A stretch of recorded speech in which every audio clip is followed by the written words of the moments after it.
Hello, guys, and welcome to another quick chat. Today I've got AniKestis back here again. We're going to be discussing, has Star Wars killed every single faction, every single section of its community, from the book lovers to the TV lovers to the movie lovers to the game lovers. They've killed every single faction, yes or no? That's the question today. I'm joined by AniKestis. Hello, AniKestis. Are you excited to talk about this topic? Hello there. Yes, I'm very excited because for a few years now, this is something I've been talking about. Yes, you made a big video about it back in the day. Maybe you'll be covering it again soon. So if you want to check out AniKestis's links, they'll be in the description. But let's get straight into the topic. So the first community we're going to talk about is the book community. For me, this one's a yes. Just the retcons. Nobody cares about the books anymore. I think when the High Republic came out, people were like, "All right, this is going to be completely separate from, let's be honest, from Dave Filoni. So everything's going to be." There's basically they had their own story group. They had their own set of plans, goals, and aspirations for the High Republic. So people thought, all right, this is back. Even if the other books are getting retconned, these ones will have at least some hope of staying in continuity. But then, after the first book, which got a million sales, the sales went down and people have pretty much stopped reading it. Um, on the continuity wise, I don't know. I haven't made it past the first book. Maybe you can enlighten us on that. What do you think? Uh, as far as I can tell, the story group, when it comes to the continuity story group, not like the High Republic story group, they must have a fairly significant role here because the High Republic really seems to not contradict anything, and anything it does contradict, I mean, one of the main plot points is a huge contradiction to how hyperspace works. But because it's set in the past, they solve it by the time hyperspace is a thing in the movies. Okay. But there's a lot of like hints and Easter eggs and details referring to things in external lore outside of the High Republic. So the only real issue there is sales. However, of course, you've made multiple videos on this. I will probably make a dedicated video just to this one topic in the future. The books, when it came to the George Lucas era, alongside video games, sure, but the books were really what was continuing it after Revenge of the Sith came out. And when Disney inherited Star Wars, all they really had for a long time was books. I mean, for like 2.5 years straight, I think, all they had was books and comics. And we'll get into comics in a minute, but the books were really, they weren't the best stories, but they were fascinating. They were adding things to the lore. And then a book or a TV show would come out years later and tell you something completely opposite. And so all of a Yeah. sudden you're like, well, why'd I spend 20 bucks on this book? Yeah, that's the problem. It's the with the aftermath books when they were coming out. Just remember there was not much content in the new canon. We had I think we literally had the first movie, maybe the second movie. We didn't have any TV shows in live action apart from Clone Wars, which is not live action, obviously. We I don't think Rebels was out yet, or at least it was in its first few It seasons. was. Okay, it was. Well, basically, Aftermath was billed as this massive series of books that's going to tell us exactly what happened from the fall of the Empire all the way up to Jakku, leading into the sequel trilogy. It was billed as this massive event. We had mysterious characters connected to Palpatine, like what was going on with Palpatine's contingency plan, which we saw in Battlefront 2 or 1. Yeah, it was 2. But then we we we go a few years forward, and what happens? The Mandalorian season 2 contradicts most of the details from the Cobb Vanth backstory. You might think, oh, who cares? But on top of that, they didn't really expand on any of the details in that book. That was billed as this is what really happened in the canon, but then they didn't expand on it. Only people who read the books really know that story, and it hasn't been put into the TV shows or movies at all. So at the time, it felt, all right, I have to read this. I have to read this. This is a massive event. But now it's like, it'll be overwritten by Mando season 64. So, what do you think on that? No, I definitely agree. And that's really a significant issue is you really need to watch your back when you're writing something in the Star Wars universe. Otherwise, some random writer, probably called Filoni, is going to make a TV show telling the exact opposite just for fun. Yes, yes. I mean, if you're a fan of the old EU, you already knew this coming into the canon. You already knew what Dave did to the old EU, specifically with the Clone Wars continuity. Yeah, it was pretty much shredded. So yeah, it's sad. It's sad. We'll move on to the comics, so I'm gonna say no. The High Republic was the only thing that maybe could have saved the book faction for me, but I think that's pretty much dead at this point. So for me, the book community is dead. Okay, I personally, I've started reading through the whole of the High Republic. It's mostly good so far. Um, I have always enjoyed the Star Wars stories told in the novels, even the reference books, I think have fascinating information. And early on, I was like a really hardcore fan, especially with canon stuff. Yep. It broke my heart to see it get retconned. I buy Same. very few Star Wars things nowadays. If I don't get sent things, or if people don't hook me up with some kind of deal, then I buy very little outside of the stories I'm consuming, like the High Republic. Um, so I think part of it has been killed as far as canonicity is concerned, if that's even a word. But I think as Canonicity. far Yeah. as storytelling goes, then it's fine. That cannot be said for the comic community. All right. Well, that's a perfect segue. So I'll put you as a half on that one because we're going to tally it up at the end. All right. So that leads All us right. into the comic community. To me, I'm sad to say it because the comics started off so exciting and they felt so important at the start of the Disney canon. Like with those 2015 Vader and 2015 Star Wars comics, it felt like you're getting this deep lore that nobody else had. It's like we're going to find out really what happened during the movies and after. But now I think a combination of the retcons, it's been killed by not tying into major events. I think you're going to get into that with the Book of Boba Fett. I think they're stuck in the same time period of the OT, which they actually just fixed like a few weeks ago. Now they're finally moving outside of that Empire Strikes Back, A New Hope in between period. I think they're going after Return of the Jedi now, and there's just so much stuff that happens in there. There's no way this happened. So what do you think on the comics? Yeah, here's the thing. The comics used to have crazy lore, crazy connections to other canon media like the books. They used to have crazy innovative stories. I mean, the 2015 and 2017 Vader comics are some of the best Star Wars comics ever from Agreed. every point of view. The canon lore, the story, the art, it's amazing. Now, I mean, sure, they try to give you some lore, like the stuff with Exegol, but they don't tell the full story. The writing, I think, has dropped heavily over the years. The artwork, the 2015 Star Wars comic, the guy who did that, absolutely atrocious art. The thing that really pulled that story along was the writing Yeah. and the lore. Yeah. They keep giving him more comics. I know Like, it's why? insane. He's literally been caught tracing movie frames and tracing stuff from Google Literally. Images. I mean, look, I understand there's tight deadlines and like they're in a massive crunch, but come on, we need some higher standard of quality. If you guys aren't aware of how bad this issue is, and I promise you I'm not exaggerating, some of the comics, if they don't have a fascinating story, they're unreadable. Go on Google Images, type in Obi-Wan Kenobi adaptation comic. What you see there is that man's work, and it is a complete catastrophe. It's horrible. But not only that, it's not only the art. It's with the every time they make a comic adaptation of anything, they don't add anything extra. Like, why would I need to buy the comic? Like, if I love the story, fair enough, I'm probably going to buy the comic adaptation, but at least add some small little background characters, some small little details. Like the Ahsoka one's coming out right now, and I'll say the artwork is beautiful, but it's a literal scene for scene copy of the show, so there's no reason to really buy it. I mean, if you love the story so much, maybe, but I didn't think it was that great of a story. So yeah, Yeah, that's the problem. I bought this is like late 80s, I think that they made this. There is an Indiana Jones comic adaptation of my favorite movie from the franchise and possibly one of my favorite movies of all time, The Temple of Doom. I bought the hardcover of that for a decent bit of money as a teenager, just thinking that it was like an adaptation of my favorite thing, and I'm gonna have this nice hardcover. But it adds a significant amount of lore to the yeah, movie, to the characters before and after. The Star Wars comics, if it's a good visual adaptation, I mean, there's a big difference between the Ahsoka and the Kenobi one. It still doesn't add anything to the story. So you're literally like yeah, comics aren't cheap.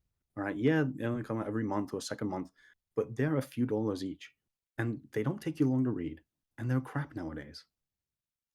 yep, I agree. And did you want to go into the Book of Boba Fett thing?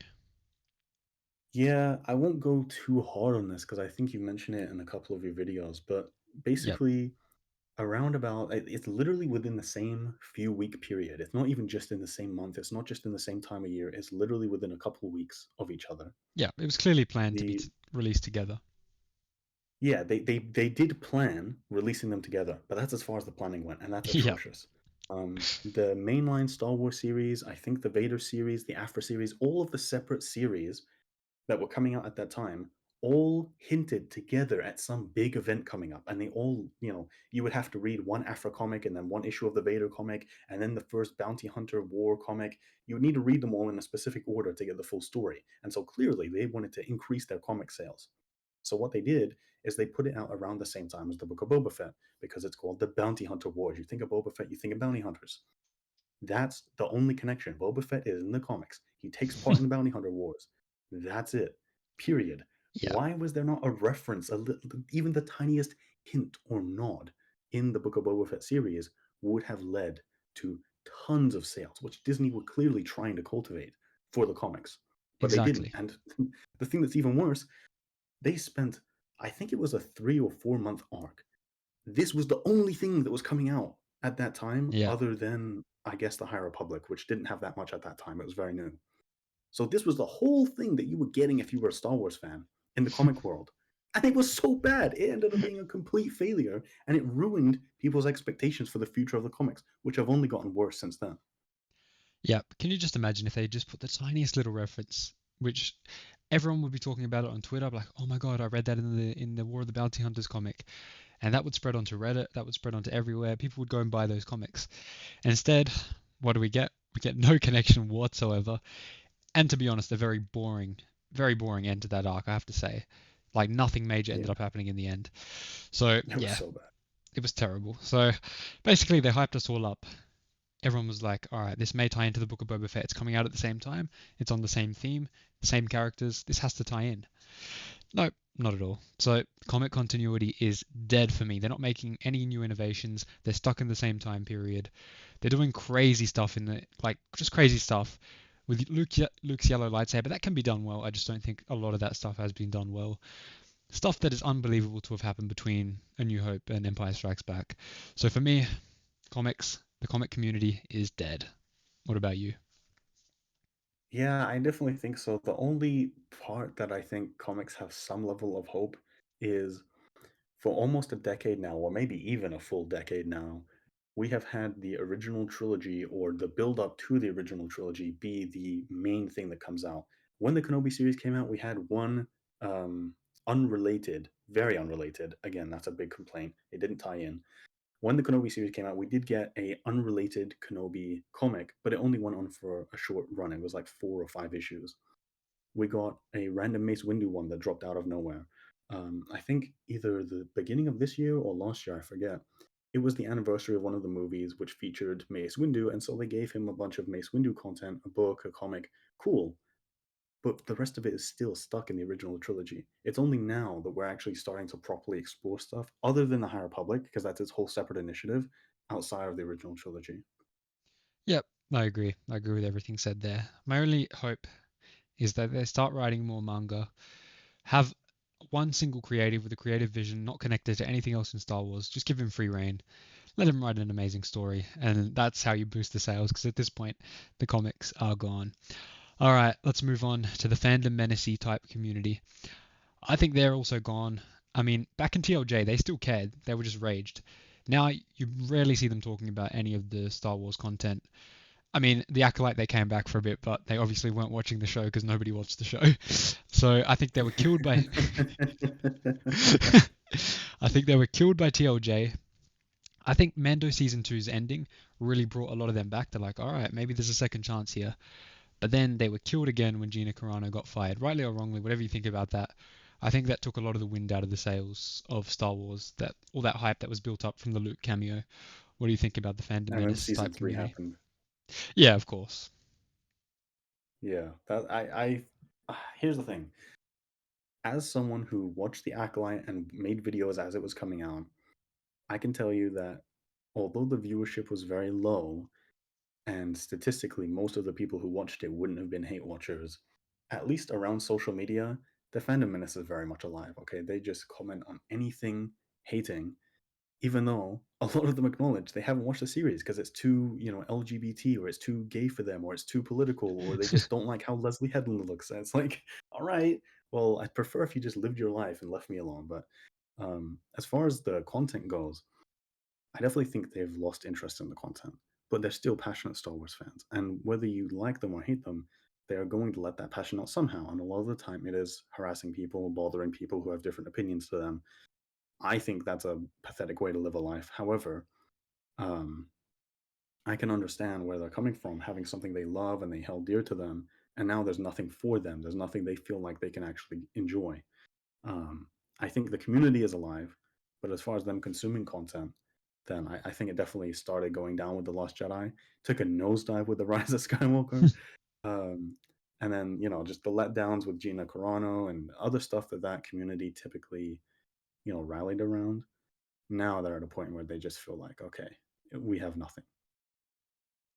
Yep. Yeah, and what do you think about the theory that they may have had one final chance to come back during the Luke when Luke came back in Mando season 2? Because if you look around, a lot of those channels started praising at least the last episode of Mando, and a lot of them were willing to give it a second chance, from what I could tell. Do you agree or disagree with that? It's hard to tell, honestly. I think a good portion of them were actually genuinely considered. Because the thing is, we all expected, all right, this show is called The Mandalorian when Luke showed up. But now Grogu's with him. Grogu seems to be pretty important. There's all this merchandise. Maybe we're getting a Luke and Grogu show. A lot of people were excited to finally see what they thought would be, or they hoped would be, after what happened in The Last Jedi, which I loved and a lot of people didn't. They were hoping to see Luke in his prime, Luke going crazy, killing 15 billion planets at once, all this nonsensical stuff, but they wanted to see Luke do cool stuff. And then Grogu came back. And it's like, okay, so we just have The Mandalorian. And then The Mandalorian season 3 came out and it was dog water. And so they're like, okay, we're done. Yep, yep. But I think they were really, really done after Gino got fired. Whether you think it was right or wrong, I think they just weren't willing to give anything a chance anymore after that.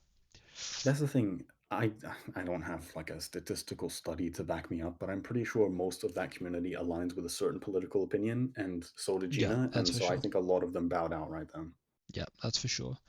All right, I think we agree that the Fandom Menace community is dead. All right, and by the way, when we're saying dead or alive, what we mean is, are they still watching and supporting Star Wars? All right, so let's move on to the woke community slash the more, let's say, Star Wars. How would we put this? More friendly community towards certain groups. All right, here's the thing. Let me open up with this. All right, There's three main communities who watch the Acolyte.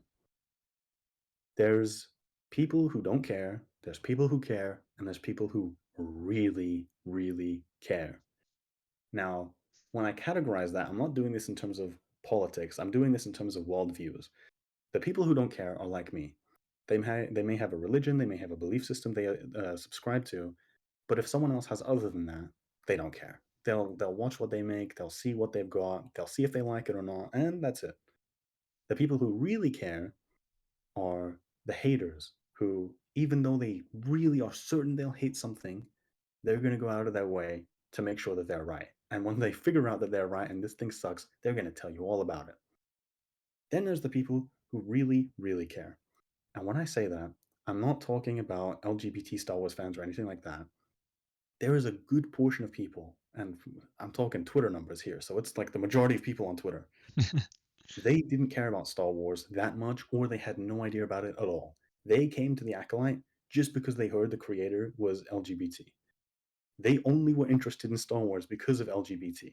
Now that the Acolyte has been cancelled, they're throwing their arms in the air and saying, "Oh, how could you do this? You're so bigoted, Disney, the company who paid hundreds of millions of dollars to give this show the chance. I can't believe you would ever do this." I think equal sides, the haters and those who are only there for the woke stuff, are morons.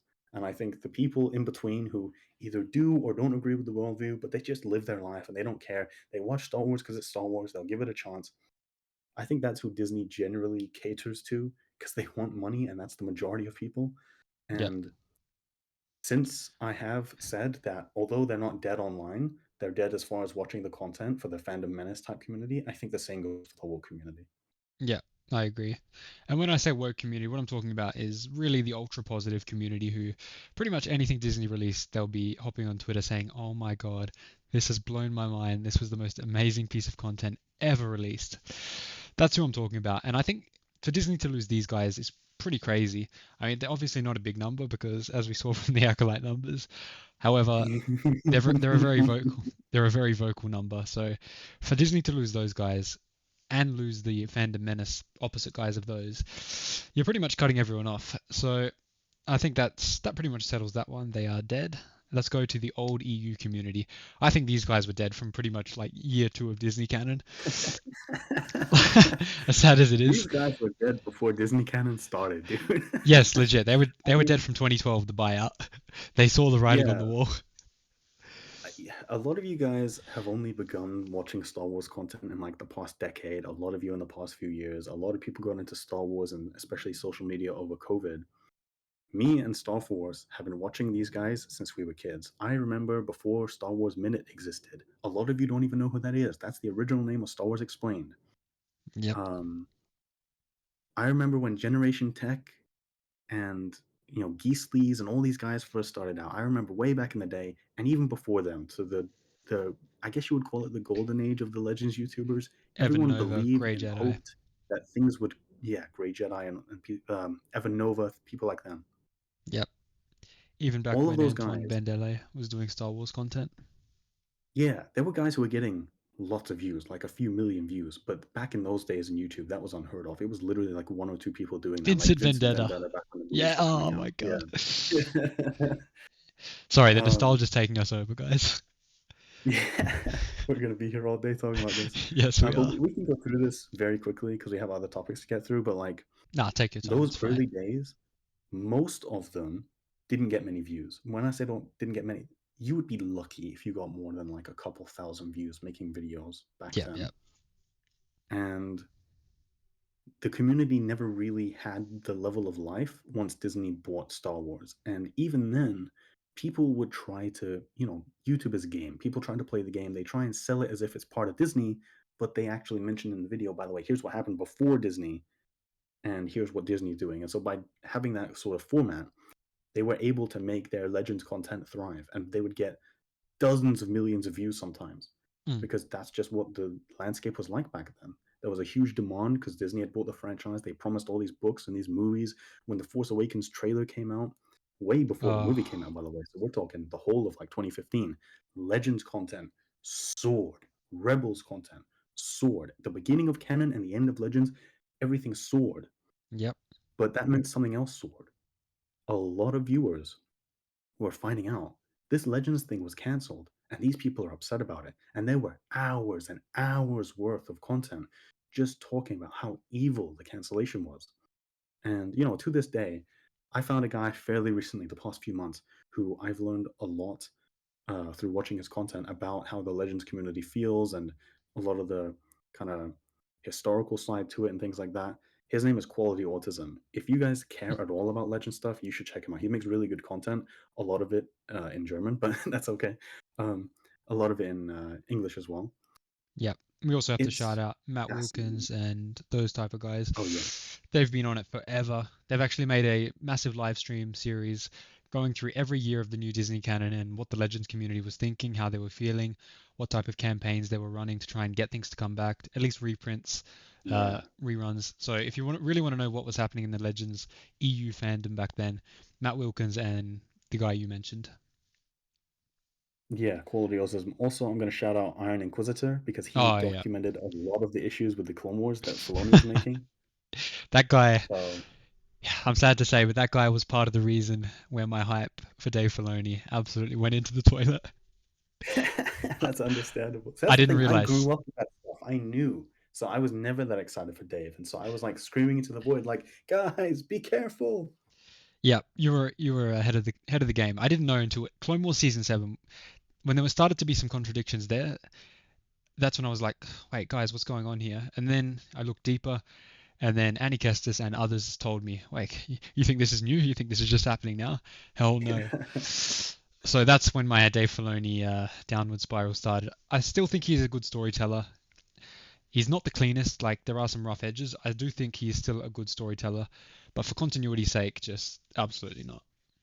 And that's part of being a good Yeah, writer. So yeah, definitely. We'll get to Dave in a little while. We like this whole Legends thing really kind of ties together. So we'll get more into Dave in a bit. But Absolutely. Man, the thing is, like I was saying, I don't think the community was ever really alive. They started thriving once Disney bought Star Wars, but the thing that really led to the death, like hardcore death of the Legends community and the viewership and all of that, I mean, nowadays you're lucky if you get a couple thousand views, just like the beginning of the Legends community on YouTube. So things have really gone back to that all-time low. And the reason why I think is Disney's silence. I mean, over the period of time that Disney has owned Star Wars, I think there have been two or three legend stories that got leaked that never got to be published, and people have been reselling them online, putting the PDFs online and sharing them with each other, trying to share things in discrete Discord servers so they don't get like banned off the face of the earth. Um, it's crazy stuff, but there's so many numbers behind it. The illegal publishing of Light of the Jedi became the Heart of the number one Jedi. bestseller for like a week on Amazon, Yep, Heart of the and Jedi by Kenneth Flint. yeah, Heart of the Jedi by Kenneth C. Flint. Yep, That's a fascinating story by itself. That book was personally commissioned by George Lucas, and it never got published yep. because I he got mean, busy with other stuff. some let's just say the Legends community knows who released that book. Maybe one day the story will come out. It's not for us to say. Uh, Yeah, let's just say that there is a lot more. There are a lot more numbers that really show Disney. Well, maybe it didn't show them because they didn't take any action after, but it definitely showed the community that there is still a very rabid and hardcore fan base behind the Legends books, especially the ones that are already written and didn't get released. And there are some more. This Escape from Dagu. We've got a couple more. Maybe you can remember some of the names that are lost. They were written. Lightsaber. Yeah, yeah. There's tons. So the EU community, I do feel bad for those guys. There's absolutely no reason why they can't keep publishing content into that timeline. It's completely separate from the canon timeline. It's a separate timeline. Most people don't know that. People think everything that's not canon is just Legends. That's not how it is. There's two timelines. There's the canon timeline, which is everything Disney released plus Clone Wars, and the six movies. Then there's the EU timeline, which is the six movies, Clone Wars up to season six, I think, and then all of those old books and comics and games. So they can just keep releasing stuff into that timeline and not have it affect the new timeline at all. It keeps both fans happy. I mean, people who want the old stuff can have the old stuff, and it doesn't affect the new timeline at all. So why they don't do that, you tell me.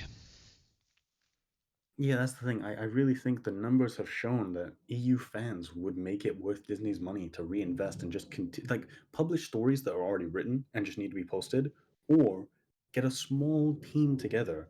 I Yeah, think this is something you've talked about. Just get a small team together, pay them very little money. I'm sure they'd be happy to do it, and just continue making little livable bits and wages, of pieces for course. Legends now. Yeah, yeah. When I say little money, I mean not $200 million on a TV show, you know. Yes, exactly. Yeah, So you can even, I really think their inaction and their silence is what has led to the complete destruction of the community, which used to be thriving, exactly because of Disney. which is really sad because a lot of fans got into Star Wars from those EU books. Because remember, we had a dark period of no movies, maybe a micro series, but there was nothing coming out, and the books were keeping the flame alive. So it's sad that Yeah. that's dead. And I think that takes us on to another thing that was keeping the Star Wars continuity alive, the video games, the LucasArts era. I think this is probably the strongest community left. I don't think it's dead, although it almost died after Battlefront 2 stopped getting updates and live service. Uh, I think it was very much on the verge of death after 10 years of EA exclusivity. Fallen Order kind of revived it, and then Jedi Survivor had some issues on launch. Outlaws seems to be mixed to bad. What do you think? Well, here's the thing. This is why I was saying that are a couple of upcoming topics mixed together. I said that before because the only thing EU fans have officially still going on and still receiving updates, although I've heard it's being put in maintenance and so no longer. I don't know. Well, that's But it's the sad. Old Republic MMO. That's all they have. And yeah, it has a bunch of fascinating things, especially when it comes to something we both love, Dawn of the Jedi. It has some fascinating lore that the developers have put in just because they're Star Wars fans and for no other reason. However, that's all they have now. And now it's kind of, I don't know, the popularity isn't really super amazing. A few years ago, it released on Steam. The numbers there seem good to me, but I've heard some people who actually are in the industry saying that it's going to be not shelved soon, but it's going to be in a very minimalistic, like Sunsetted. skeleton state. So, yeah, it's not looking good. And when Yep. it comes to canon, it's not looking good either because Disney spent a lot of money on Star Wars. That's true. In response, they really wanted to make money back. So for a huge amount of money, I think it was $1 billion acquisition or I've heard something. rumors. I've heard rumors They in that. Yeah. in Yeah, that range. they sold exclusive publishing rights to EA, who then produced to make a couple really bad games, in my opinion. But even if Terrible. people loved them, they didn't last very long. Yeah, yeah. How many games did we get in the EA period? We got two major games, Battlefront 1 and 2, and then Squadrons, which is not major to me, and then That's the like thing. There's Galaxy of a bunch Heroes. of mobile games which Yeah. you think, oh yeah, mobile, fair enough. However, some of them are still around to this day and they make tons of money. But the ones that got deleted had so many players who loved Star Wars gaming because of those and they were taken What away. was that? Yeah, Uprising. Um, That has contributed. Nobody knows this, but that has Uprising, contributed Star Wars so much to the Commander, lore. Star Wars Tiny Death Star. It's like a Tiny Towers Yep. game. Like Star there's Wars so Angry many. Birds. Oh my god. Yeah. I When it was comes looking to the for that main recently. games, yeah, really. I didn't realize they got rid of it. I was looking for it. Rip, rip. Yeah, it's very sad. But yeah, like Battlefront, Battlefront 2, we had Squadrons, we had the VR experience. There's two of them actually. There's the Vader one, and then there's some other thing, Star Wars Yep, there's Tales or something. Vader Immortal, then Tales from Galaxy's Edge. Vader Immortal was great, the whole Yeah, series. Tales from Galaxy's Edge, I didn't play it because the marketing was terrible. It didn't look good. Um, yeah, we that's had pretty much it. Fallen Order and Survivor. We have Yeah. Outlaws, and I think that's all of them. Yep. So we'll say the only two good ones so far have been Fallen Order, maybe Battlefront 2, to right towards the end. That's the Survivor. thing. Oh man. Okay, I am Battlefront 2's biggest hater. It's the worst video game I've ever played. It is functionally wrong how that game works. The amount of times I have been killed by a Jedi or a Sith who isn't even on my side of the map is insane. But despite that, I played since the pre-order beta, like a month or two before the game came out. And I was a child then. I literally grew up into adulthood with this game. I know multiple people who did the same journey, and I saw the community go from its absolute lowest when it came to the loot box stuff to its highest in like the 2019 Rise of Skywalker era when it had insane player numbers. They were reworking the Saber system. They were adding a whole bunch of prequel content in like the 2018 to 2020 period. And by 2020, we had such a nice game. It finally, because it didn't launch in the best state, we finally had a game Yeah. which was actually like legitimately one of the best Star Wars experiences for most people. I still hated it, but it was the only one that had like a player base, so I had to play it. And then they just abandoned it, and you still have Yeah. to pay a lot of money to play it, even though it's abandoned. And that brings up an interesting topic. First of all, yes, I agree. Killing it off when they did was absolutely idiotic. But I think that And then loop. the, I, a month later, they put it for free, and it got like 10 million players. Why didn't you? Why didn't you make it paid Yeah, again? I'll tell you why. I'll tell you why. I think that loot box fiasco right at the start absolutely destroyed the pathway for Star Wars games because EA realized we can't make money off this stuff, so why bother supporting it? With 10 million players, it doesn't matter because we can't really sell kyber crystals or whatever the currency was in that. So they're like, let's not support this. And I think that really That's the screwed. funniest thing. I think that They really weren't even screwed it. kyber crystals. They were just crystals. It's so stupid. Yeah, crystals, whatever it was. They realized they couldn't monetize it, so they're like, we don't care about this. We're just going to do other franchises. So, as much as it was scummy what EA did at the start, I think that decision ended up screwing the rest of the EA releases going forward. They took those people whose dream it was. Like this is the thing that annoys me. As much as I hate that game, and I'm not that sad that it was gone, there were so many developers who joined that company strictly because they loved the Battlefront games growing up. Some of them even played the first Battlefront remake, and they Mm, joined the company just for that project. Or some of them had joined earlier in anticipation for this project once they heard the news Disney sold them the license. And they took them, they put them on a Battlefield game, which cost them way more than Battlefront 2 ever would. And that game failed, and that game died. And now the franchise looks like it's dead, actually, for Battlefield. Like, yep, it's everywhere they go, it's destruction, which is yep, exactly why it was such a bad decision for Disney to give anyone exclusive rights, let alone EA, who by that point, because of FIFA and what do they have, like the NBA Live or something, yeah. they They've have lost the rights to that such a now. bad credit for all this insane money stuff they do. And Disney's like, yeah, that sounds good. We'll make a profit. Let's do it. Yep. And I mean, just looking at the Star Wars gaming YouTube numbers, the gaming side of the Star Wars YouTube community used to be an absolute pillar. Like you'd see guys like Battlefront Night, who else? You probably know Battlefront them better than me. updates. Battlefront updates. Elliot Unleashed was one of them, or maybe he's a newer guy. But you used to have these key pillars of the community. They've evaporated. The views are not there. Actually, is it Aussie Jedi? He used to be massive in the Star Yeah, Wars gaming community. He's created a new channel completely un-Star Wars related, and he's doing amazingly. He's getting millions of views just talking about other movies and other franchises because yeah. he Star realized, Wars games were doing yeah, so bad. The thing he built his channel on, Star Wars yeah, games, was doing so bad, he jumped ship to a completely different industry and he's doing better. yeah, yeah. So Like with that, I don't think the average like YouTube viewer will understand. It takes so much time and effort and money, but obviously since he's doing it himself, the money would be like working a job. So it's like a job opportunity expense. It takes so much time and effort and finances to get a YouTube channel to the state where it's making you a profit. He did that so quickly compared to Star Wars games. he did it within like 3 uploads. Let's be honest. Yeah. And now And he's doing admittedly, million it's view because he makes videos. amazing content, but still, Yeah, that's yeah, crazy. yeah. So with that, I truly do believe the video game community is half alive on the single player games, completely dead on the multiplayer games. That's the I can't even agree with that now because I don't know the numbers of Jedi Survivor. I'm sure the sales are high. I don't know the number of people who have actually played it because on every platform it had insane issues. To this day on PC, it's pretty unplayable unless you have an incredibly expensive computer. Like it's Yeah, unforgivable what they did to that game. look, I'm one of Especially the since biggest. that same year, The Lost of Us came out on PC, and it was everyone was saying there's no way anyone could ever make a worse port than this. And then Respawn did that. Yeah, look, I'm one of the biggest Star Wars YouTubers, and I have not played the game. So what does that tell you? Here's the thing. I don't know if I can say this. They sent him the game. He hasn't played it because he booted it up and he got like 5 FPS. So what's the point? Guys, and I'm telling you, I'm not pre-ordering. Well, don't pre-order anything to just to start. I didn't pre-order Outlaws.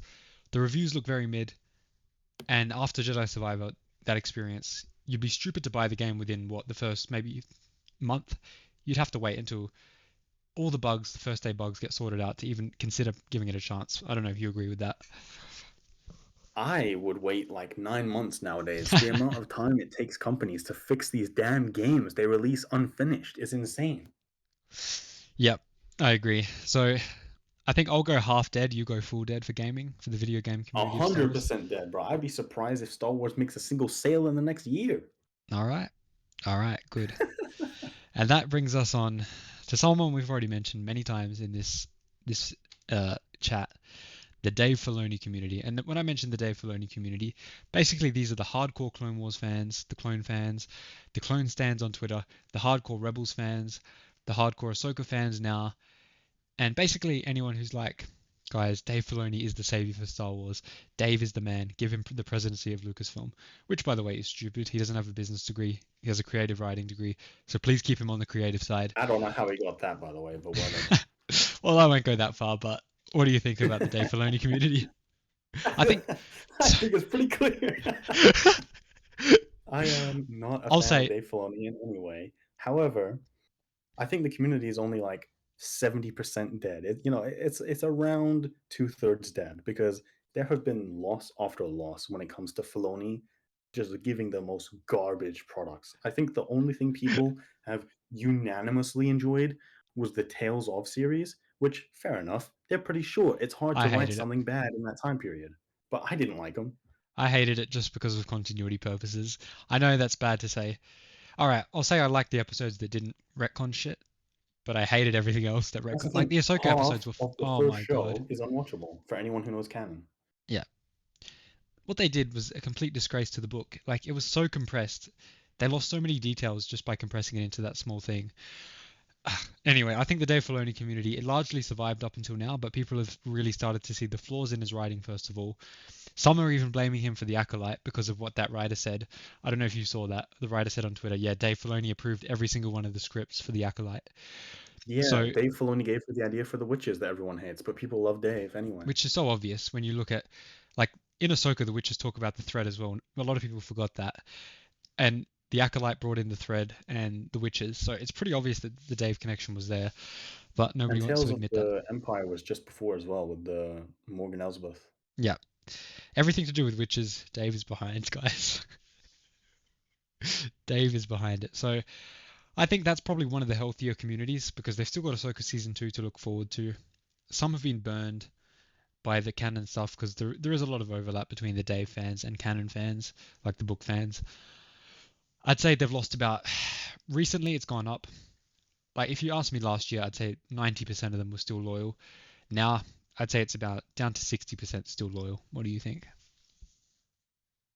Yeah, I think probably two-thirds are gone. I really don't think the majority is interested anymore. There have been so many people who I've seen on YouTube, Twitter, and TikTok who, I mean, there were a lot of people who stopped watching The Bad Batch once they got rid of Tech. And then there were the remaining people who kept watching, falsely hoping that he would come back. But he's just gone in one of, obviously people can have different opinions. It was pretty unceremonious though. He's just like, all right, guys, what does he say? Like, he says something like completing the mission or something and he just kills himself. It's like, all right, well, What's that's this? that. Tech dying. Oh, sorry. This is going to be an He admission, but hasn't watched it. no, I haven't watched it. As a Star Wars YouTuber, that is disgraceful, but I will admit it was so bad that I just could not get past season 2. So sorry, guys. Yeah, I'll leave fair AniKestis enough. on this one. It's Um, it's just bad. yeah, I think that's probably the strongest community that we've discussed so far. Now, unless you have anything else to add, we'll move on to the movie community. Well, it ties in with Dave, so we may as well go ahead. All right, the movie community, nobody can deny this. It's obviously dead because there hasn't been a single movie in half a decade. So obviously it's dead. They haven't had a movie I'm in pretty ages. sure. I know it's the majority, but I'm pretty sure like 80 to 90% of the movies they planned have been canceled. Yeah, it's very high. We've had And that's Rogue in the last Squadron, 5 years. That's insane. 3 movies from David DB and Weiss, or whatever the Game of Thrones guys. There was a Sean Levy one, a someone else. So many. We had the Josh Trank, the Obi-Wan Kenobi movie. Uh, keep the list going. I'm sure there's so many. Keep the list going. So there was the there was a Yoda one that was in the Yep, works. Yoda. That was one of the first ever that they planned. Yep. Yeah. There was going to be a continuation to Solo, obviously. That never happened. Oh yeah. I think that was going to be a trilogy. So yep. Yeah, we And went I over Patty think one of the Jenkins. last ones is there was a rumor. I don't think it was ever like substantiated, but I'm pretty sure we were going to explore Qui-Gon to some extent. I haven't heard that one, but it does make sense. This was a long time ago. I mean, this is when I was a teenager, so it was a long time ago, almost a decade ago, Yeah. probably. Oh, the Colin. How did we forget the Colin Trevorrow episode 9? Oh yeah, didn't he? I don't know if I'm remembering. I think they might have been in the talks to give him a different movie before it was like, nah, bro, we don't like this. We're done. Like with the Rise of Skywalker. Yep, that might be it. But the reason all these guys get fired is because they make another movie which has terrible reception. Like, oh, Taika Waititi, he had one bad movie, which Oh was Thor: Love and yeah, Thunder. His movie gets canned. Josh Trank, he had a horrible movie and he was bad on set apparently. He got canned. yeah, Colin Fantastic Trevorrow, Four. The Book of Eli, terrible movie, and then he gets canned from Lucasfilm. It's just so many. That just happens all the time. It's horrible. I'm sure you guys You already know know about what? it. All of this reminds me. We forgot something out of the books. The tragic loss, or not so tragic loss, of I a know. certain person.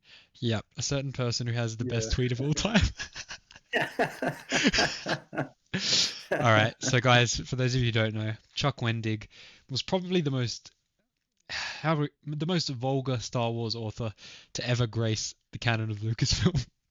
Okay. He was the most vulgar on social media, but when it came to the books, he was not a good writer in most people's opinion. He's not a conventional writer, but there's no doubt he was single-handedly the most influential author in the early canon days. He Yep, has his hands that's in without a doubt. every basket. He did so much with the trilogy of the Aftermath, Aftermath trilogy, Beta Comics, Star and Wars then he got himself 2015. fired overnight. Yep, in fact, he had a run. Basically, the 2017 run was going to be his, basically, until he made a very ridiculous tweet, which I can't repeat. I can't even show it on screen. I wonder It's why. it's the most ridiculous tweet of all time. I'll actually link it in the Oh, description if I remember. But basically, guys, if you made it this far and I haven't linked it, basically type in Chuck Wendig tweet. You'll see all of them. There's just so many vulgar tweets from this man. Basically, yeah, what AniKestis said is completely right. This man shaped what we know as canon today. They are still going with the plot points he developed in Aftermath and in the early comics, which he helped to design. They are still going by those plot points, which is up to the Battle of Jakku. All the stuff you see in Mando leading into the sequels comes from Chuck Wendig, comes from Aftermath. Cobb Vanth is from Chuck Wendig, so guys, yeah. he has he had the biggest influence on what the new canon is, and I don't think anyone can top it because that's the most influential period after Return of the Jedi, and he was given free Yeah. reign over that period with the trilogy. So, ah, That was a really. I remember when that news came out. I was like, "What? Why?" And then I saw the tweet, so I was like, "Oh." But still, I was like, "But still, though, the amount of money they missed out on." oh Oh god, man. But and yeah, that's going what. back to the movies. Clearly, they're dead. Clearly, obviously. Yeah, there's no. If anyone doubts this, come on the stream or come on the podcast next time. It's a podcast now. Look at the length. We're at like 45 minutes. If anyone wants to contest that the movies are dead, come onto the podcast next time and we will have you on and we can debate it. But Yeah. did you want to One mention last anything thing. about? Yeah, Yeah, I was just gonna say, you know it's bad when they had so many things planned in the past few years. Like they had so many things planned for 2025 to 2027. They've canceled all of them other than Ray, which still hasn't been written. And the next thing they're doing, in a matter of like a year's heads up, like very little prep time, they're doing a Mando movie because they have no other hope. I always said from the start, just do Mando. Basically, just record 4 episodes and stitch them together. That's what the Clone Wars movie did. So just do it with Mando. It's probably going to have better luck with that than anything they've tried so far, which every single one has failed since the Rise of Skywalker. So, Yeah. I mean, and I've heard rumors that the Rey movie is also dead by some pretty credible sources. So, I mean, I remember an interview a while ago where Daisy Ridley was saying that she was still receiving different drafts for the script and it wasn't even written properly. Jesus. And that movie got announced years ago. They just have no clue what they're doing with the movies. And I'm Oh, sorry, yeah. guys. Mm. Uh, we forgot to. Oh, no, no, we'll mention that next. That's fine. Is this. Alright. So, should we go into the TV shows then? Yeah, Lando. That's what I was gonna say. I don't know if it was Ah, gonna be a show or a movie, but the yeah. young Lando is gone. Completely done. Yep. Alright, so I declare the movie community is dead.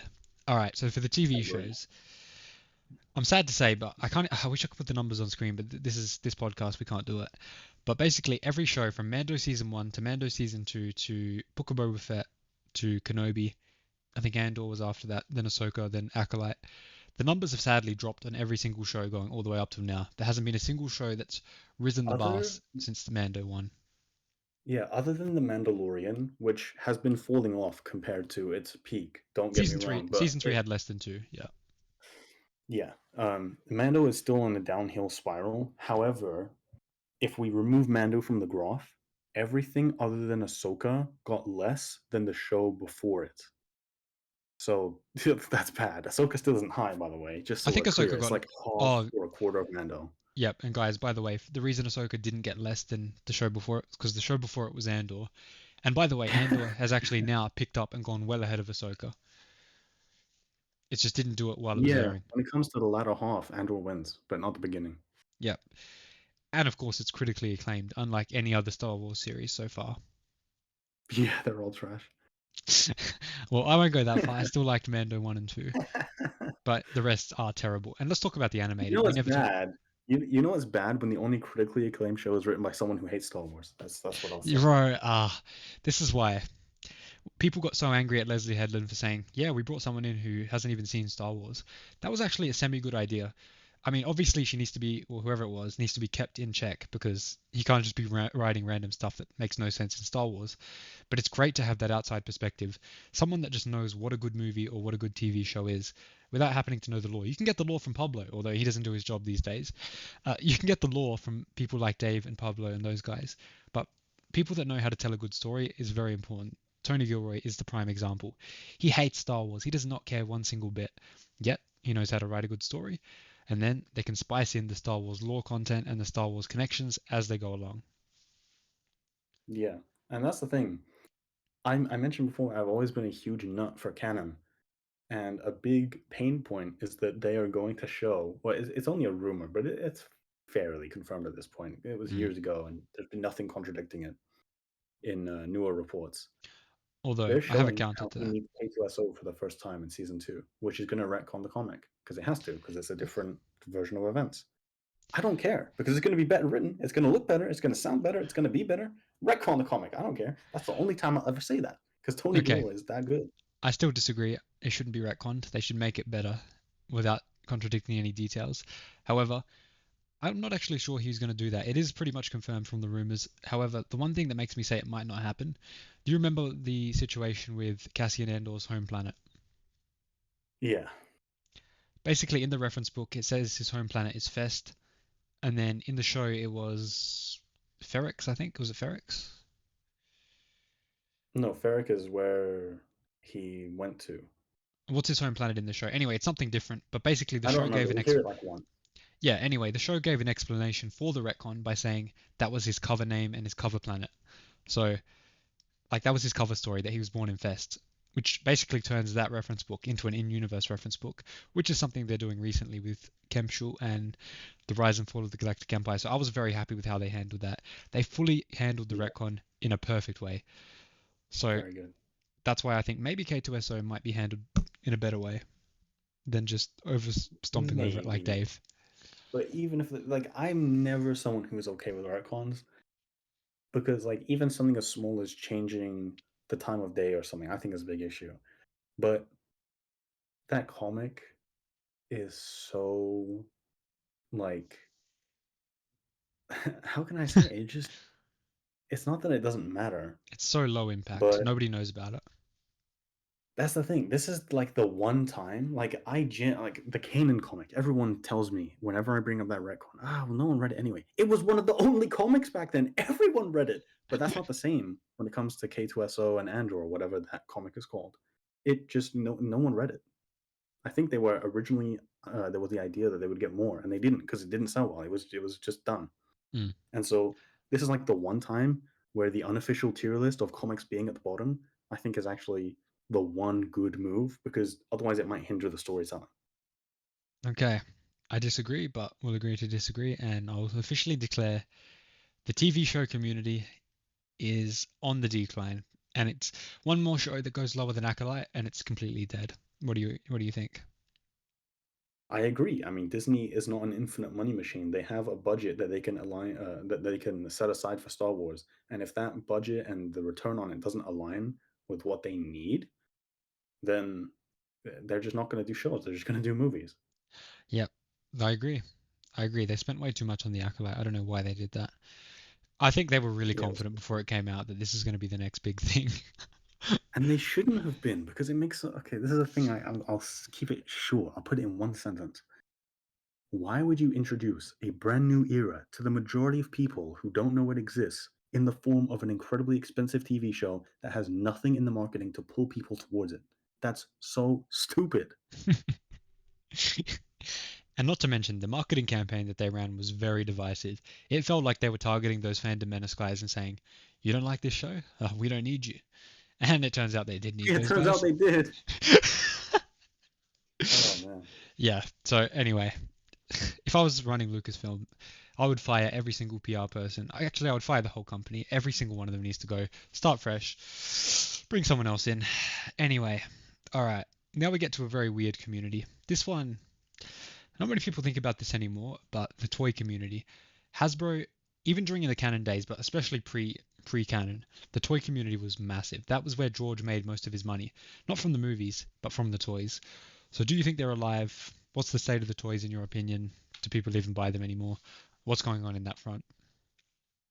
All right. When it comes to buying them, I don't know the numbers, but as someone who used to, I have a life now, but I used to collect Star Wars figures for a little while and anime figures, so I kind of know the community a little bit. What typically happens is there is a certain type of person who, when they get attached to a character, they really want it to continue. They want that attachment to continue.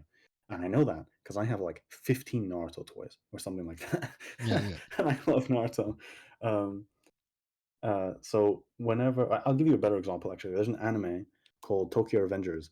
At the time I watched it, only two episodes were out. The next day, the third one came out. I immediately bought any action figure merchandise that there was, and I binged the entire manga, which is like the Japanese comic, in 11 hours straight. I read like 250 chapters just nonstop. Oh my god.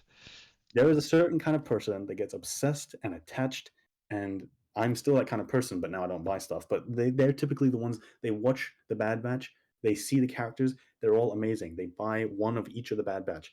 They see um I think Kenobi has these like retro figures and then the Black Series figures. They'll buy one of each just because they think they look cool in their own little way. And then there's a slightly lesser supportive one who will either get the most expensive one once for one figure, like Kenobi, or they'll buy one of each of the lesser expensive figures.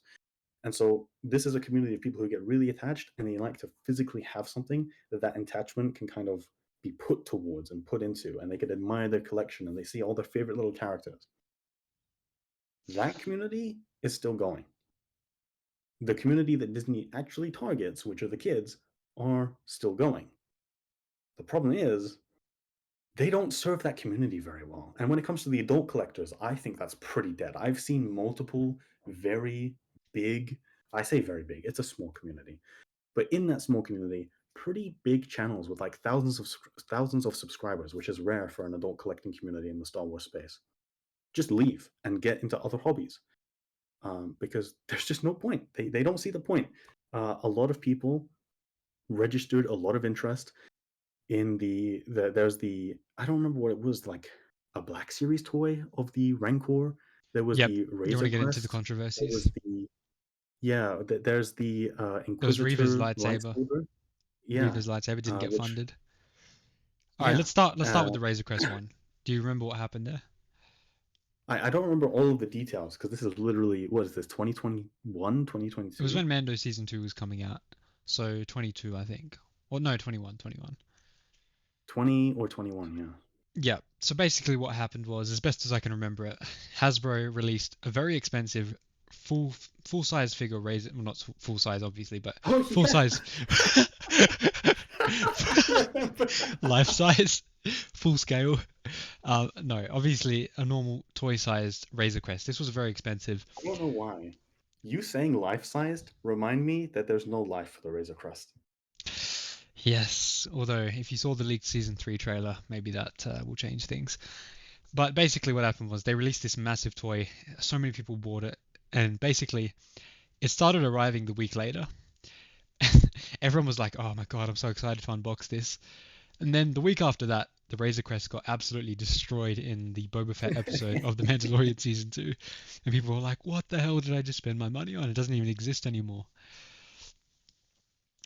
So yeah, that was the Yeah. Razor Crest one. Um, People were very angry about that, wasting their money on a ship that got destroyed the next week. And then after that, well, before that was the Rancor debacle. I don't even understand that one. Maybe you do better. I think it was a crowdfunding thing.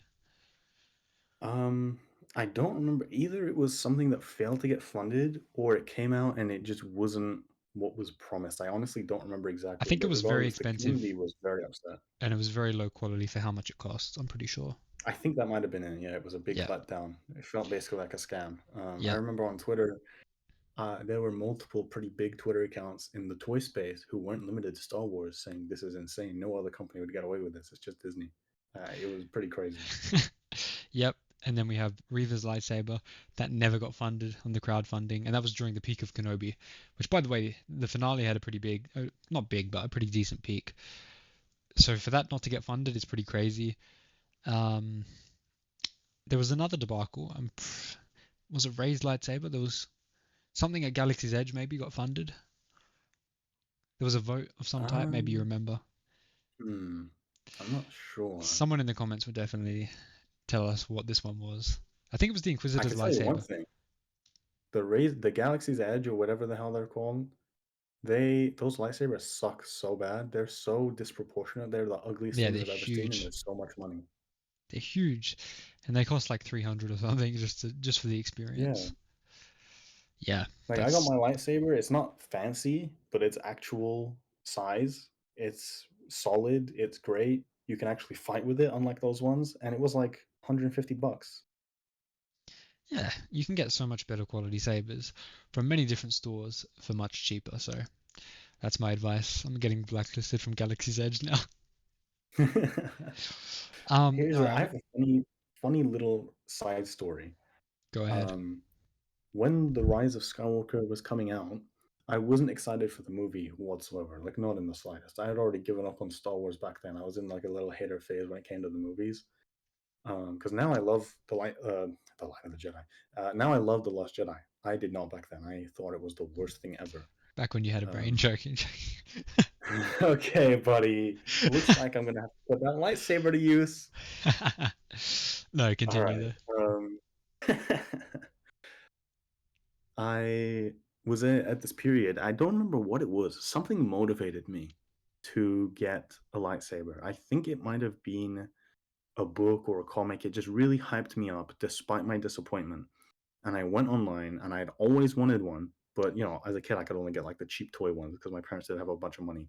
I had been working a part time job. I saved up the money. I placed Mm. my order. And it happened to be that insane amounts of people leading up to the Rise of Skywalker were buying the exact same lightsaber. And I had to wait additionally months. By the time it arrived, 2020 had happened. The Clone Wars had come out. I saw all the retcons. I hated Star Wars. I swore myself off of Star Wars for like a year or two. So by the time I got my lightsaber, I hated it. Yeah, that's terrible. That is horrible. So with that, do you want to talk about one final community which we didn't plan, but the theme park community? Oh yeah, You can yeah. go. I don't even know Um, the theme park story before Galaxy's Edge, but you can probably go into that Star Tours. yeah. So I don't know a whole bunch of details because I'm pretty sure it's an American only thing, and I went to America when I was like a toddler. I can't tell you much about it. There was a bunch of fat people. That's about it. Um, And that's gonna a have to be lot of cut. hamburgers. My friend. uh, Uh, there was there's a story of my family about one gentleman who I will not describe the proportions of, but he I was it KFC or I don't it was some kind of typical American restaurant. It might have been like Wendy's or something. He sat down and they had free refills, and I won't describe the manner, but he ate his food in like a minute, and it was like 3 plates or something. But he got up and he gradually made his way to the refill machine, and it was this giant, like the big cups you get at like a baseball game or something. He yeah, yeah. filled it all the way to the top, and he stayed standing still, and he drank all of it, and then he refilled it all the way, and it just went on like that until my family left the restaurant like 20 minutes later. Bruh. And this So was full that's sugar all I Coke, know I'm about guessing. America. Yeah. How did he not die on um, the spot? Oh my god. it's insane. Those guys, yeah, they're built different, that's for sure. But that's all I can tell you about America. When it comes Okay. to the theme parks, the issue is they've always been like a little like family escape, like temporary pleasure, happiness kind of thing. So Star Tours was a really big deal. It was decommissioned. I don't remember when, and I don't remember why. But the next big thing was a disappointment, and that was actually, well, that's the thing. Galaxy's Edge isn't like a theme park thing, but that was the next big physical thing you could really do, as far as I remember. And it's literally, how do I say this? Pretty bad. You Let's go just say there, everything is super expensive. There's not much you can do. Not expensive as the next place, but they're still very expensive. They mark up the stuff there for some reason versus getting it on Amazon. There's literally no difference other than the location. That's pretty stupid. are you talking Galaxy's Edge now or There's Star Tours, the old one? Galaxy's Edge. Yeah, yeah. And people were excited going there because it ties into the movies, except it I'll tell doesn't you. really that much. And I'll tell you the story. Basically, yeah. I love the idea of it being canon. However, it should rotate between eras. You can still have it canon. It's just one day you go there. Oh god, this connects to the OT. One day you go there. This connects to the PT. But basically, the story was originally the Imagineers from Disney designed it as as an OT original uh, original park. There was going to be Han Solo, you'd have Luke, you'd have Vader walking around, basically all the OT stuff that everyone knows. But then after The Force Awakens did so well, Kathleen Kennedy was like, "All right, Star Wars, the new stuff is the future. This is going to be the best. We're going to get all the young people onto the new stuff, all of our stuff, which we may not have to pay royalties for as well." So after that, they quickly redesigned it into sequel trilogy content, and that's why basically it's set on Black Spire Outpost, I think. Yeah. Yeah, which is connected to nothing in the sequel trilogy. It's basically a whole new thing. It just happens to be in the same time period. That's why nothing there is connected to the movies until very recently. Uh, Basically, they rejigged it last minute because of the success of The Force Awakens. So that's why, for anyone who doesn't know. Interesting. I remember they made a tie-in book, which is apparently really good, and that got people even more excited, and they were even more disappointed. Yep, that's the sad reality. All right. Then we get Oh, to the continue. Galactic Star Cruiser. Ah, yes, I forgot about that. It was so How could you uninfluential forget? that I forgot about it. Exactly. That's the main thing. It cost an insane amount of money, and it was terrible. There is a great YouTube video by a certain woman. I don't know her name. Jenny Um, Nichols. I oh yeah, Jenny okay. Nicholson, Oh Nicholson, sorry. sure. Yeah, yeah. All right. So it's like a 3 or 4 hour video or something. I just binged it while I was like in the background listening while I was playing Yep, Dead same. by Daylight. So Bro, she paid for a seat and she was behind a basically, pillar. yeah, she paid. So it's a paid only thing. Or no, yeah. Because I think they offered her things, but she likes paying to actually review them. I think that's what it is. So she was just a regular paying customer as far as Disney was concerned. And there's this, it's meant to be a Star Wars hotel basically, and it connects to the Old Republic and also the present, like sequel era stuff. It's High meant to collect Republic. to connect to a whole bunch of stuff. Like I think that's where It's the ship Kylo where Ren Han was got. conceived. Yes, that's exactly Yeah. correct. Which we didn't need to So know that detail, but fair enough. yeah, right. So anyway, romantic getaway, I guess. So it's a big letdown. A lot of the stuff that is advertised doesn't work properly. Disney made a whole big. I remember when this happened, and a lot of big YouTubers covered it because it was just so embarrassing to the point that even positive fans were just like, "Disney, what is this?" They made all this like they hinted with like a cryptic reveal that they were going to show something off that would change the world, and it was a lightsaber that worked. And you're like, It okay, was the real. The hilt's way a they market little it was big. if it was a real lightsaber. Yeah, you're like, okay, the hilt is a little big, but whoa, it's actually coming out. It's so bright. What is this? How much is it going to be? And then it tells you you have to discover it by paying like 2 grand or something to spend 2 days on their Star Cruiser. Yep, and they'll And never the way sell it to it you. works, yeah, you can never have one. The way it works is you turn it, the actor or actress, because it's Kylo versus Rey, they turn on the lightsaber and it does this cool ignition. It comes out, the blade comes out, and then they very carefully put it down and pull up a prop lightsaber with way less light, and then they Yeah, fight with the fake one. that's insane. So it's a big letdown as far as that goes, and that was their big reveal advertising it. Basically, As all it far as the actual is a glow in the experience, dark measuring tape that comes up and down. yeah, as far as the actual experience, there's a few cool things. I think I remember her mentioning that there were some meals on there that are meant to be from the High Republic, and they were later included in the cookbook. So if you happen to enjoy the meals, you can make them yourself at home with the cookbook. That's pretty cool. It ties in. That's neat. You're eating and drinking lore accurate things. I would enjoy that. I Not for love two that, grand a night or but not for whatever it that was, but I would price. enjoy Yep. that. But the unfortunate thing is she was eating that meal. I think it was while she was eating, and there's like a lore accurate play which is going on with all the music and the band and things like that, and these dancers. She was all the way at the back, and there was a pillar blocking her view. They did not think of the audience when they constructed it. Either that, or they weren't planning on having seats that far back, and they just did it so they could get more money because they realized this is going to be a commercial failure. And so, but I don't think it ever officially went on like a maiden voyage. I think she was part of the people who were like paying to test it out. And it never, that was it. She went, and then very shortly afterwards, it was closed down because it sucked absolute earth. It was terrible. That was one of the biggest failures in Disney history before the Acolyte failure. Yeah, basically the two, yeah, so that ties in back to the positive community. Basically, even the positives were so jaded by that. They were like, Disney, come on. And then the Acolyte. So those are the two things where really the positives even said, guys, this is terrible. Yeah, it was just honestly a complete mess and terrible. Yeah. Are there any other communities you can think of at this point? Um, Not really. There's one community you might think of, which is like the Easter egg community, the ones who read Orabesh and stuff like that. I Yep. don't really keep analysis of how that stuff is going. I know there's been a thing every now and then which has popped up. I don't think it's necessarily as frequently that they get little tidbits, but Yep. I guess Actually, they're just probably fine. just just this week, the Ahsoka, the little thing, the map of Ahsoka just got translated into English, and it said basically the three.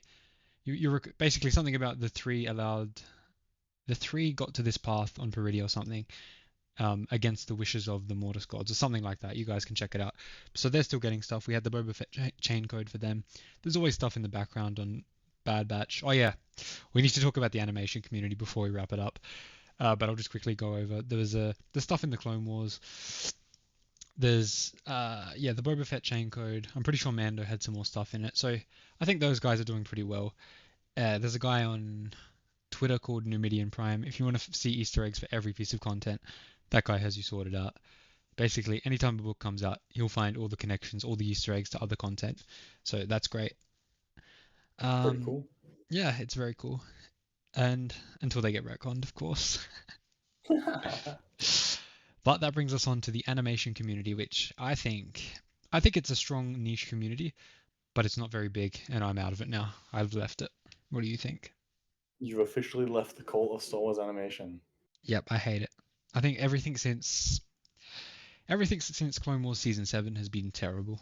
And you would say Clone Wars season 7 was also terrible. Yeah, I think Clone Wars stopped being really good at like season 5, and season 6 was okay, and then season 7 is just terrible. But that's because I read the Ahsoka book, so Yep. So let's go Bad Batch season 1. I think was the first episode was great. After that, horrible. I didn't even like that. So there we go. There you go. You didn't even get one episode of goodness. Season 2. Yeah, there were little aspects of the Bad Batch I enjoyed, but I think the whole thing's garbage. Yeah, I didn't enjoy any of it. Except the first episode. I think season 2 is when I fully left. There was also the Muchi rank or retcon thing, Yeah, but I think I left. I can't remember what episode it was I left, but basically it was a terrible episode. Season 3, I did not even start. Apparently there is some interesting stuff about Tantus and cloning towards the end. Wouldn't know, didn't get that far. Let's just leave it to the other YouTubers to cover that. yeah, Tales of the Jedi, all the Ahsoka episodes were terrible because of the retcons and just too much Ahsoka focus. The Dooku episodes were decent, but they also retcon Master and not Master and Apprentice. What's the one? Dooku Jedi Lost. yeah. So that was sad, but they were better. Tales of the Sith, very unmemorable. Mm, Not Sith Empire. That's how unmemorable it was. yeah. That's the thing. I think Star Wars is better in animation, but that's not saying much. I think from a critical standpoint, Star Wars is one of the worst franchises ever. I think it's full of garbage. But from an enjoyment standpoint, I do think that on screen, animation takes the cake. Um, you got Rebels, you got the Clone Wars. Most people love Oh all yeah, of it. I don't know some of it. Um, Rebels is you fantastic. have I love they're Rebels. stupid. They're insanely stupid. But I love the little Lego stuff they've been doing recently. Oh yeah, The yeah, Disney yeah. specials. Have you watched that So Young I Jedi think Adventures? I have not. I was really sick sometime, I think in like 2023, like the beginning, um, when I had my old social media presence and I hadn't quit yet, like the very beginning of 2023, in that kind of, in the end of 2022, in that kind of winter period, I watched the first couple episodes and I didn't even think it was that bad, but I was sick and I don't remember anything I did at that point in my life because of how sick I was. So I don't know if I lied to myself or what. All right, we'll strike that one off the record. Yeah, Tales of the Sith had some interesting points, but it just doesn't. They just don't know how to execute like mysteries anymore.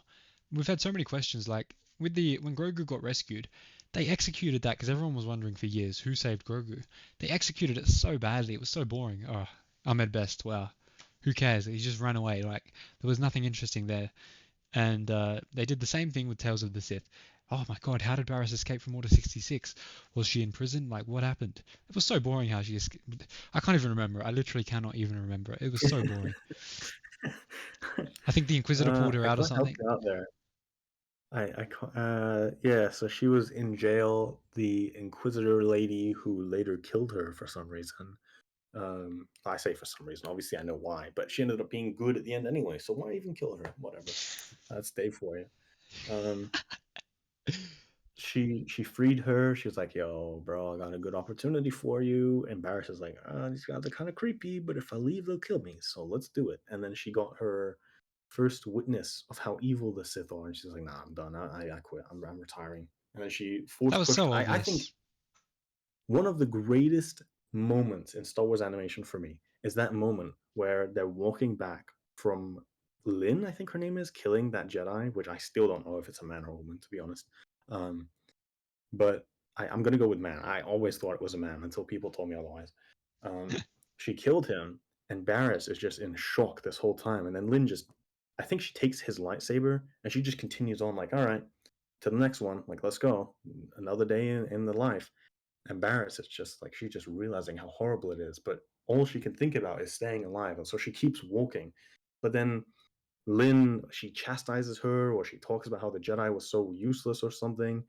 And then when Barris says, "You've got one more left to deal with," or something, and then she just obliterates her with the Force, which is just a purely Jedi moment, that was amazing. And I do think the last episode has some good stuff in it too. But I think that's the one thing I really remember enjoying about that series. The rest of it I really don't like. And it's the same with Count Dooku in the first series, Tales of the Jedi. That one single episode of him and Qui-Gon, I don't like anything else except that. I think that the duel or the fight, whatever you would call it, where they're just constantly on the defense until finally he gives into the dark side purely for the hope of helping people, that's one of the best Dooku moments ever. Other than that, I hate both of the series. I think they're terrible. All right, and that leaves us with Visions. I hated pretty much all of Visions except like a couple of episodes, especially the Ninth Jedi was amazing. But other than that, I thought it was terrible. I Visions came out when I was in my anime prime, and so I had there were so many little nods and references to old series I picked up on, but Mm. there were a lot of them that were just disconnected. They were just their own thing. I'm someone who loves, absolutely loves Kurosawa. I've seen basically everything he's done relating to the samurai, and that which I haven't done, I'm still watching. I've been going through his works for years, and the Ronin was, or no, the Duel. The book is the Ronin. The Duel was Yeah. so good that I just had to get the book, and I had it sent to me, and I didn't read it because that's when I kind of had another period where I was out of Star Wars for a while. This year I've read it, and it was wonderful. It has a really weird and confusing ending, but on my book, J. Hans reads, I have gone into, I think that is an amazing book. I think the author writes in a beautiful way. I think that although there's a little bit of craziness to it, it's a good kind of craziness. She could genuinely write like a whole trilogy or a whole saga, and I would be in love with all of it because she writes so well. She basically she she rebuilds Star Wars from zero in a new alternate timeline, sets up familiar fundamentals, and then makes an entire different samurai story set in Star. It's amazing. Oh, I didn't know that. But then That season might be one two to read. has nothing to do with season one. Season two is completely different. It's not even the same animation style. It's not even Japanese anymore for some reason, even though Visions was advertised as an anime Japanese series. Like, what? What's the point? Yeah, that's terrible. And they didn't give Ninth Jedi a sequel, which everyone loved. Uh, yeah. So did Ronin not get a sequel? The Jewel. It has the book and it has two tie-in standalone comics, and that's it. Yeah, I mean in the season two, so it didn't get anything. No, I don't think so. That's such a missed opportunity. They moved all the animation to Europe, which I love Europe, but come on, it's not anime. Yeah, it's stupid. It was originally marketed as anime, like Star Wars anime, like we have such a long-standing connection with Japan. We're doing something for our Japanese fans and paying homage to them. Except now we have someone from Europe, someone from Africa, someone from China. Okay, China. I don't think they actually got someone for China, but you get my point. All Yeah. around planet Earth, except Japan. There was like 1 or 2 episodes from people who I think worked on Vision season 1, but they weren't continuations of the stories And guess that where we the Ninth loved. Jedi So yeah, director's gone now? yeah, he's doing the Lord of the Rings, Yep. right?